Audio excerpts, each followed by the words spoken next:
6 angry men burst into the tavern. Among them is a man holding his forearm, wrapped in blood-soaked rags. He scans the hall and quickly recognizes Crover, sitting at the occupied table, surrounded by locals. You bitch! You fucked with the wrong crew. That's the swine. You'll pay for Georgie. I'm gonna cut your hollow heart out. Locals disperse from the table, but the crew remains calm. Galen takes a swig from his mug and gives Crover a pleasantly surprised look. And you're telling me to pace myself? It's taken you less than 2 hours to turn all the thugs in town against us. Just glad it's not me that got us in trouble for once. Too bad none of you brought anything bigger than those kitchen knives. Now these here sort of feel like cheating. Kabir unsheaves his 2 scimitars and holds them out for a moment. His muscular arms handle the augmented weapons with ease, an imposing sight for the group of thugs. He flicks his wrist around with a grin before tossing them aside onto the table. He cracks his knuckles and starts walking over towards the thugs. In the back of the hall, Galen is taking bets on the coming fight, offering 15-1 odds on the group of thugs.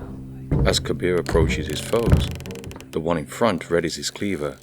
Should have kept those swords! He jumps forward and swings his cleaver down at Kabir's shoulder.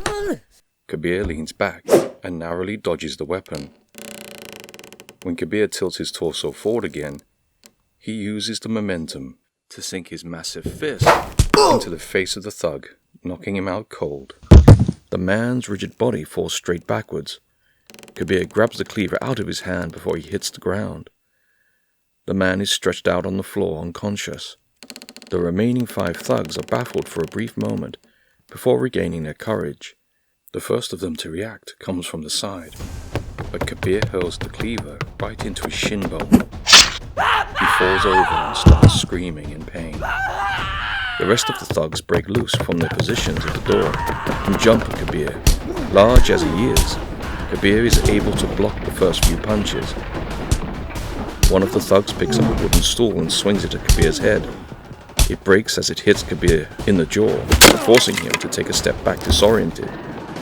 One of the other thugs takes advantage of the situation, grabs a carving fork from the nearby table, and tries to stab Kabir in the abdomen. As he lunges forward, he is knocked in the head by a soaring wine bottle, and his body lands limp at Kabir's feet. The remaining thugs look at where the bottle was thrown from. They see Crover running up to them, wielding an empty tankard.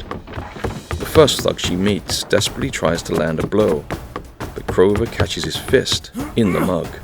She dashes past him, twisting his trapped wrist into an unnatural position. As she moves on to the wounded thug from the alley, he wonders if there's still time to run. His hesitation takes long enough for Crover to reach him. She bashes into him with her shoulder, knocking him off his feet into a supporting beam. She looks at Kabir. He holds up the last opponent with one arm and knocks him out with the other. He drops the unconscious thug onto the table and gives Crover a broad smile. Behind him, Crover sees one of the downed thugs scrambling back on his feet. He limps up to Kabir, holding the bloody cleaver high above his head, ready to ambush him.